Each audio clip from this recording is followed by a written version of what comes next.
भारत की रक्षा में लगे हुए बीएसएफ के सभी अधिकारी और प्यारे जवान,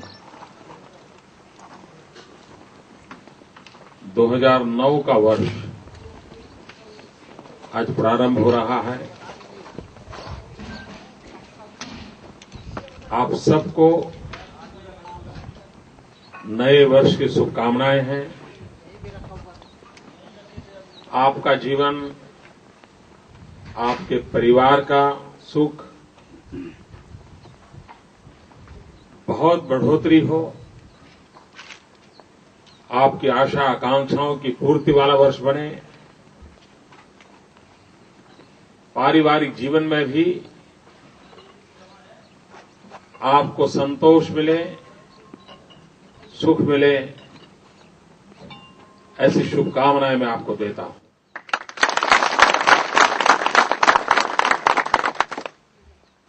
भाइयों बहनों, मैं गांधीनगर में था तब भी, और मैं मुख्यमंत्री नहीं था तब भी, मेरा ये पक्का विश्वास था कि आप लोग हैं तो हम सुरक्षित हैं, हम चैन की नींद सो सकते हैं। मैं यहां न आता तो भी मुझे पता था, मुझे भरोसा था, मेरा विश्वास था, पर मैं आया इसलिए हूं कि आप जो इस पवित्र कार्य को कर रहे हैं, आप इन संकटों के बीच देश की रक्षा के लिए दिन रात जो तपस्या कर रहे हैं, तो कभी मन करता है जाके उस तपोभूमि को नमन किया जाए, उन तपस्वियों को नमन किया जाए। और इसलिए मैं आया हूं, अपने जीवन को धन्य बनाने के लिए आया हूं। आपकी शक्ति, आपके सामर्थ्य, उसको न आते हुए भी मैं जानता हूं, और इसलिए अगर आया हूं तो मेरे संतोष के लिए आया हूं। भाइयों बहनों, देश में युद्ध के लिए कोई कठिनाई नहीं होती है, देश सक्षम होता है। और युद्ध के अंदर कहां लड़ाई होगी ये भी तय होता है, किसने कब क्या रोल करना है वो भी तय होता है।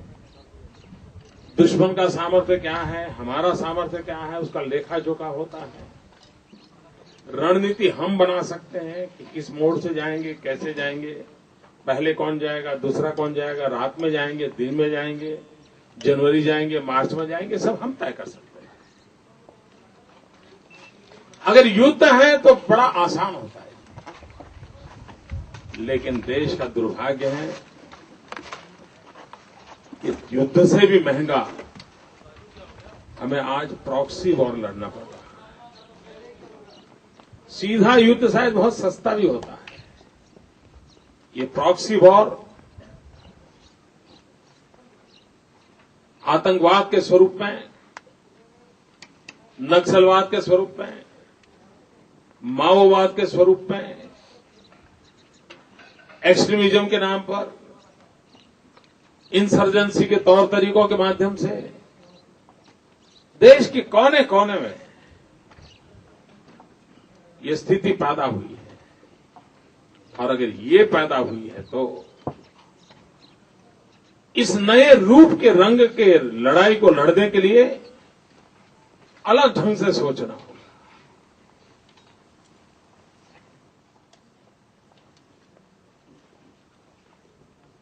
और तब जाकर के सुरक्षा बलों का संकट बहुत बढ़ जाता है।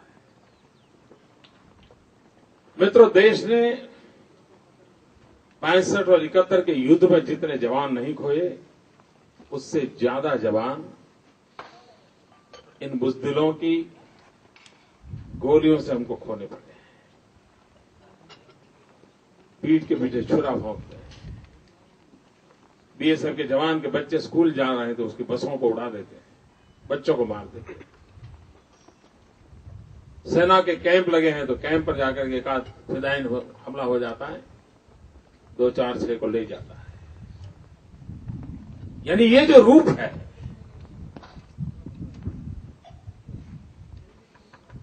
ये सबसे बड़ा खतरा है। मित्रों, कुछ लोग चर्चा कर रहे हैं कि पाकिस्तान से लड़ाई होनी चाहिए। कुछ लोग ये कह रहे हैं कि पाकिस्तान से लड़ाई की तैयारियां चल रही है। मित्रों, जो लोग ये बात कर रहे हैं, कभी कभी लगता है कि हमारे देश का बड़ा नुकसान कर रहे हैं। जैसे दुनिया में ऐसा माहौल बना रहा है कि भारत कोई पाकिस्तान पर वार करना चाहता है। मैं समझता हूं इससे बड़ा हिंदुस्तान के साथ कोई अन्याय नहीं हो सकता है। हकीकत तो ये है कि जो मुंबई की घटना है, वो घटना इटसेल्फ पाकिस्तान ने युद्ध शुरू कर दिया है। पाकिस्तान ने हमला बोल दिया है। अब हमें कोई युद्ध करना नहीं है, हमें तो आवश्यक भारत सरकार जो ठीक लगे उस रास्ते पर जवाब देना है।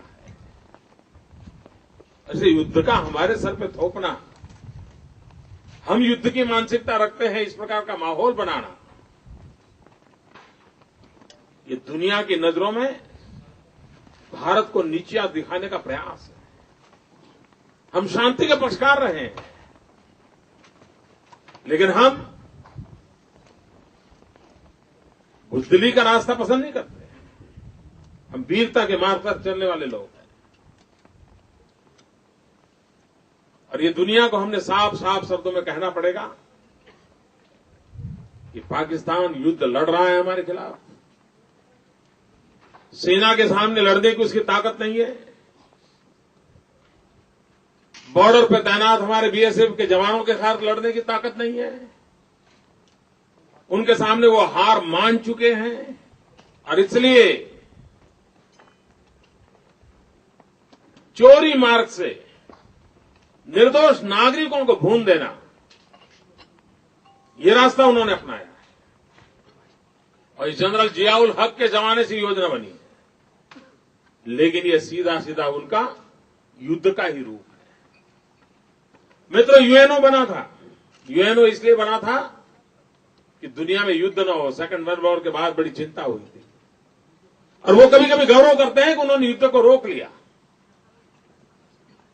लेकिन युद्ध भले रुका हुआ दिखता हो, लेकिन आतंकवाद के रूप में प्रॉक्सी वॉर एक नया आउटलेट खुल गया है जो निर्दोष नागरिकों को मारता है। और उसमें दुश्मन जगह तय करता है, दुश्मन टारगेट तय करता है, दुश्मन तरीका तय करता है, दुश्मन जगह तय करता है, समय तय करता है, सब दुश्मन तय करता है।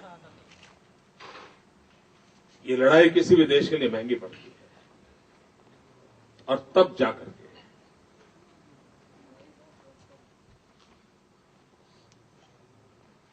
ये साधन कैसे पहुंचते हैं, किस रास्ते से पहुंचते हैं, कौन से तौर तरीके हैं। लड़ाई से भी बड़ा महत्वपूर्ण काम हो गया है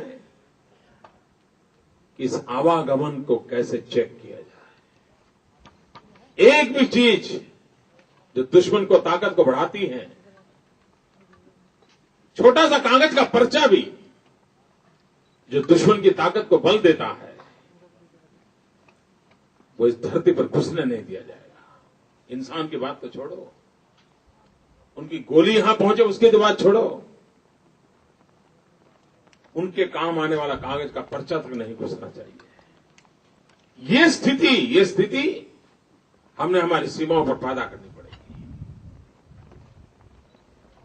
और मित्रों, हिसाब है कि दुश्मन की ताकत को नष्ट करना ही पड़ता है।